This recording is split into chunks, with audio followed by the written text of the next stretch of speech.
This is the Vinícius Jr., the Seleção I was looking for. This is the Brazil that could win the World Cup. The Brazil that we saw against Scotland today. Hands down, their best performance of the tournament up to this point. They have grown into this tournament after a rough first half against Morocco. Since then, I think they've looked comfortable. They looked comfortable in that Haiti game. Not dominant, but comfortable. And look comfortable in this one. Look, Scotland did click the self-destruct button, especially early on. Gave away a goal, almost gave away a second. But this is the Vinícius Jr. Look, Vinícius Jr. has been rightly criticized because of his performances, especially last Copa America, previous World Cup. Not the Vinícius we see at Real Madrid under Ancelotti, but so far this World Cup, he has shown up. We're talking about Mbappe, Haaland, Messi. This guy is amongst it. 4 goals already. He's been involved in every single goal Brazil have scored at this tournament. He's either scored or assist, or he was part of the build-up in every single goal that Brazil has scored. He is the guy. And this is the recipe of how the Brazilian national team can win the World Cup under Ancelotti. Very similar, a lot of similarities between this Brazil team and between Ancelotti's Real Madrid teams. Look, Ancelotti's Real Madrid team, the thing that made them great is even though they weren't as talented as Manchester City, just like how Brazil, they're not going to be as talented as a France or even as Spain. They're not going to be as talented as those overall, but they'll have the best individuals. Real Madrid, they were able to win on individual moments of class. They would be comfortable with being uncomfortable. They would sit back, observe pressure, and then when they had their opportunity to be ruthless in transition, they had the quality to have individual moments from the likes of a Benzema, a Vinícius Jr., a Modric, a Rodrigo. This Brazil team also has that ability. This Brazil's team has the Vinícius, has a Rafinha who's going to be coming off injury. He'll be available hopefully sometime in the knockout stages. They have players like Endrick coming off the bench. They have players like Ryan, people that can provide. Matheus Cunha, he scored 3 goals so far this tournament, I believe. They can provide individual moments. And for this Brazil team, for them to compete with the likes of Spain and France, they'll have to be able to observe pressure because they're not going to be able to dominate those. This is not the Brazil team in the past, like the 2002 World Cup, where you have world-class players at every single position. You don't have Kaká, R9. You don't have Kaká, R9, Ronaldinho, Rivaldo, Roberto Carlos, Lucio. You don't have all those sort of, players at every single position that are the best in class. They don't have that. Right now they have a Vinícius, they have a Rafinha, hopefully he'll be back fit. They have Marquinhos, some experience in the back, Gabriel. They have solid players. So what's the recipe for them? It's the exact same recipe as Real Madrid. You sit back, you observe, and when you have your opportunities to transition, you're clinical, you're ruthless. And Vinícius, he's played his best ball at Real Madrid under Ancelotti. Part of the reason why Ancelotti came into Brazil as well is not only to get the best out of the sum of the parts of the player, but to get the best out of Vinícius. If you unlock Vinícius, you unlock this Brazilian team. And he is an important factor. So for Brazil to win this World Cup, Vinícius needs to continue performing like he's performing right now. Not like he was performing in the Copa America or the last World Cup. How he's performing right now. And Brazil need to be able to be ruthless and clinical when their chances come. Especially against the better teams. Especially against the France, the Spains. Those are teams that will dominate possession. That's just the reality of this Brazil team. This Brazil team is not as talented as those two teams. This Brazil team is, it's a French team. It's on the level when it comes to quality. It's like the Netherlands, like the Germanys. Quality, yes, but not world-class players at every single position like France does. Spain, not really, but that's a team. That's a unit. They're just such a well-oiled machine. We saw them the way they trounced Saudi Arabia. Portugal, another example of players that have elite, that midfield. Brazil, they don't have that, but they have individual moments. They have players that can provide individual moments of quality. They got players that can play in transition, and they have the manager that gets the best out of the sum of their parts. And Brazil, I think they'll grow into this tournament. And based on what we've seen so far, they've grown so far in the group stages. I think they'll grow through the knockout stages. I really do think this is a serious contender to get the Hexa. But Rafinha coming back, if he comes back, that's a big factor for them to win the Hexa. Because it's just Vinícius. The Brazil is just too reliant on one guy for the individual moments. So if you have Rafinha, even though he hasn't shown it for Brazil yet, he's also a player that can make something out of nothing. He has that class that, can make a moment of magic as well. So him coming back is also very, very important. I do think there's a drop off between him or Ryan, who had a good game today, but Ryan, Gabriel Magalhaes, Neymar, there's a drop off in quality there. Those are not at the level of Rafinha, Neymar right now, obviously. And great to get Neymar onto the pitch too. I think Ancelotti has handled everything perfectly. The Neymar situation, getting the best out of Vinicius, realizing a point in that opening game was enough. It was kind of panic button after. We look back now, we're like, oh yeah, that point was good because Brazil won the group now. They won the group based on goal differential. So yeah, I think it's perfect. And look, Brazil shows consistency. They've won the group, every single group, going back to 1982 World Cup. This is just Brazil. This is the Seleção. As far as the rest of that group, Haiti, great accomplishment for them. I thought they played 3 competitive fixtures. They were able to get their, I believe, second World Cup goal ever, and then they got their third World Cup goal ever as well. They were so close to getting their first points, but Morocco's just class and quality eventually saw through. So Morocco got that win. It ended up being a consolation win because Brazil just won 3-0, which means they weren't going to catch up to goal differential. There was just too much of a swing there. So Morocco will probably earn a matchup against the Netherlands, and man, that's mouth-watering. Wow, that's going to be in Monterrey on a night, a primetime game in Monterrey, Mexico, Netherlands, Mexico. That's a matchup that, man, we're all going to be waiting for. Round of 32, wow, that's a matchup you probably thought you'd see in like a round of 16 or maybe even a quarterfinal. So that for Morocco, I think they've done well so far. Scotland, look, they clicked the self-destruct button in this game, and after that Haiti game, they won 1-0, but they were kind of hanging on. But the whole mentality was, it was still a good performance because it was Scotland's first World Cup win going back to whatever. And it was an important moment for the Scotland to just get the victory, and it was an important 3 points. But we overlooked the fact that they were hanging on at the end and saying, they'll grow into it. And against Morocco, not too bad, but once they conceded that early goal, they were never really going to get back into it, and then in this one, just click the self-destruct button, giving away a goal early, almost giving away a second, trying to play out of the back, trying to out Brazil like it was never going to work. And yeah, I saw Stevie Clark do his post-game presser where he was saying, we gave it away, we self-destructed. That's exactly what happened, and unfortunate. He's basically conceded that they're out of it. I feel like 3 points minus 3 goal differential is probably not going to be enough to get them. Well, certainly not going to be enough to get them through, honestly speaking. It's going to be very difficult. They'll probably be going home. And it sucks because they're at a disadvantage. They're one of the earlier groups.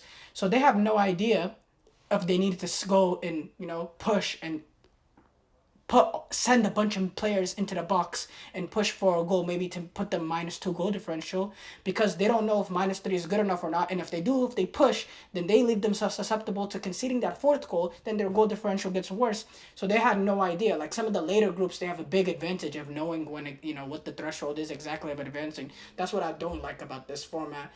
But yeah, honestly speaking, it's a good story, but they haven't been good enough. I think Scott McTominay hasn't had a great tournament, and, I do think Scotland are out, I have to say. So yeah, I touched on everybody in there. We will go to Group A. Group A, that's what I just saw recently. Man, first of all, Mexico, they won the group 3 of 3. They played a consolation game in this one. I just have to say, Javier Aguirre, he deserves so much credit. He gets some slack by the Mexican fans because of his pragmatic ways, but you guys better be grateful because without Javier Aguirre, this team was in the gutter. They were in the gutter before him, and the fact that they went to their final game, being able to already win the group and being able to rest players, it's an incredible accomplishment for them. It's an incredible accomplishment for them to stay in the Estadio Azteca, and they'll be difficult to beat. They'll be set up very, very hard to beat defensively. They'll be stout, especially, let's say, example, they play around the 16 at England. They'll be very defensively solid, and they'll pose much more of a threat than what Ghana provided in that game that finished 0-0 yesterday. So I think Mexico, hats off to Javier Aguirre. Gilberto Mora, he's a very good player. That Mexico crowd at the Azteca is just going to be so hard to play there. So, yeah, Mexico, they dominated this group. I didn't expect it. Czechia, obviously, they were one of the worst teams in this tournament. They're going home deservedly. So, my big story from this group is South Africa. Obviously, they qualified for the knockout stages for the first time. I don't want to sound like I'm being disrespectful to them. They deserved it. I thought they played really well in this one. They were the better team. But for me, South Korea, shocking. I mean, I watched them the opening day against Czechia, and I really loved the football that they were playing. They were progressive. They were sending men forward. They were taking guys on. They were very enthusiastic about their play. And then against Mexico, unlucky to draw points because it was a goalkeeping mistake. But it seemed like they were content with the draw. And then it seemed like even in this game, they came in with the mentality that they're content with the draw. And you know what's even worse about it? In my opinion, they were getting out. South Africa was a much better team, was creating so many opportunities, only had 35-40% possession of the ball, but all the good opportunities were coming to them. Every time they got possession, they sent men forward, and they were getting in dangerous areas, and they were testing the keeper. I thought they were very, very lively. I thought they were so much better. But the shocking thing about it for South Korea is that they didn't learn their mistake in Mexico, in which even when they conceded a goal here, it seemed like they were still content with, third place, -1 goal differential. It seemed like they were kind of still weary about pushing for the equalizer. Even when they were down, they weren't trying to penetrate that South African defense. They weren't getting men behind. They weren't getting penetrating runs. They weren't getting men running in behind. They were not taking. There was no enthusiasm about their play. They were not getting men forward. They were not chasing for that equalizer. There was no urgency. It was shocking for me to see. And there was no urgency in that Mexico game. There was no urgency in the South. Now they're third place. Now they're in the outside looking in. Now third place, -1 goal differential. Will that get you through? I mean, for example, now Morocco, they'll finish above Morocco. I mean, not Morocco, Scotland, they'll finish above Scotland. So that's one team that they bypass 3 more. But like, why even put yourself in this position, especially after that opening game? But quite frankly, maybe they're just not at the level. The quality is just, maybe they're just not good enough. Because, I mean, if you take away that Czechia game in the lead up, they've had some poor results and some poor games. I watched them specifically play against Ivory Coast. They were outclassed. They lost that game 4-0. In this game, they were outclassed. They had 70%, about 65% of the ball in this one. And all the great chances were to South Africa. All the great chances. South Africa honestly battered them. For a team that had 35% possession, they battered them as much as a team can have. You know, as much as a team was 35% possession can batter someone, they did. That's literally what happened. Like, honestly, I couldn't believe this. And for South Africa, for them to start off the tournament the way that they did against Mexico, you know, not even just lose the game, go down to 9 men and get 2 key guys suspended. Not 2 key guys, but 1 key guy and another guy who didn't have a great first game, suspended for the next game, and to bounce back against Czechia, very cagey one, but it's still the draw at the end. I'm kind of watching that game thinking that game has no implications at all to the grand landscape of things. But turns out this team moves on, and not even as a third place team, they move on top 2, 4 points. In their first World Cup that they qualified like as a non-host nation, the first they actually qualified for, they're through to the knockout stages. They're through to the 32. You know, this is a team a couple of years ago in the AFCON knocked out Morocco, fresh off Morocco's run to the semifinal. They could, you know, could they cause Canada issues? I'll talk about that in another show. But man, South Africa is a great accomplishment to come back into this tournament the way that they did. Hugo Bruce has done a great job in this South Africa team. They're willing to play football, even at Mexico. Even against Mexico at the Azteca, they were playing football. They were trying to play out. That kind of did them in. But they have some bravery and courage the way that they go about it. And sometimes they lack that final quality. That final pass lets them down, or the end product lets them down. The quality is not there. But if you just see the football that they play, they're willing to play. And they can play some good football. So South Africa is a remarkable achievement. So yeah, I touched on all the teams in that group, and yeah, South Korea, shocking. Frustrating. Group B, we had Canada, man, huge missed opportunity for Canada to stay in Vancouver. Canada losing to Switzerland. Honestly, Switzerland deserved to win the game. I thought the quality show, despite, I believe, if you look at expected goals and shots on goal, Canada had more. It's one of these games where just the quality see through. You know, Switzerland were more efficient because they had more class. Every time Granit Xhaka was getting on the ball, it seems like he was picking out the right ball. Granit Xhaka, everywhere he goes, he's a winner. He won at Bayer Leverkusen. He won at Sunderland. And he took Switzerland to the quarterfinals of the European Championship. They should have went to the semis. They're a penalty away. We give him a lot of flack because of the Arsenal days. Or, you know, even though some Arsenal fans are, you know, really love him, some no. A lot of it has to do with one day when he didn't, you know, the fan incident where he was booing the fan back or something like that.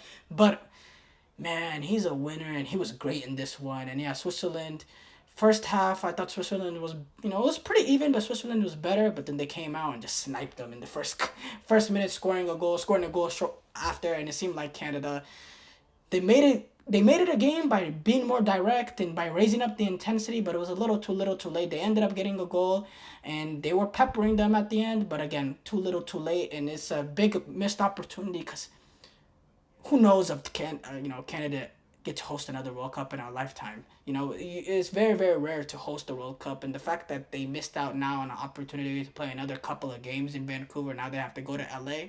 Very fortunate that they're not playing South Korea, because that would have been a South Korea home game. Yeah, it's disappointing. Switzerland deservedly first place. They're the best team in this group. They're a team that has potential to go on a run. They have the quality. They have the players. Bosnia, they get the win that they needed, because 4 points will get you through. Qatar also needed a win to get through, and they made it difficult for Bosnia. They were a post away from going into halftime 2-2, but Bosnia is just a little bit better. They're very direct, and they get in. They got the goals that they needed in this game. They were the better team. I believe one goal came out of a Dzeko deflection. The other one, a moment of quality. I believe it was from Alabegovic or one of the Bosnians. I wasn't watching too closely this game, but they're probably gonna be facing the United States of America, and yeah, I mean, they can cause the U.S. issues. They're very defensively stout. They'll defend for their lives. They played against a host nation at this World Cup. They played against Canada, and they got a point out of it, and they were leading for up to minute 78. So being away is not going to really be too much of a tassel for them. This array of players is used to it, and they'll be dangerous to defend in set pieces as well. They provide a threat, physical. Again, they'll be hard to break down. So it'll cause the U.S. issues, but will the U.S. be frightened about it? No, I wouldn't say frightened. No, the U.S. should not be frightened about it. But yeah, now it was a great day of World Cup. These 6-day match days, man, they're gonna be heavy, heavy work, especially for someone like me covering it. Tomorrow, there's also some big, big ones: Curacao, Cote d'Ivoire, Ecuador taking on Germany, Tunisia, Netherlands, Japan, Sweden. That's a big, big one. And then USA, Turkey, essentially a World Cup friendly. And then Paraguay, Australia. That's also a big, big one. Japan, Sweden, Paraguay, Australia. 2 teams directly competing for second place. Ivory Coast, they have a chance to reach the knockout stages for the first time in their history. They need to beat Curacao. That's as simple as it gets. Ecuador, Germany. That's also a really big one, because Ecuador need all 3 points. Germany already won the group, so that could be interesting as well. So I'm going to try to do daily recaps from now on until the end of the tournament. So like, subscribe, all that. And appreciate y'all for watching.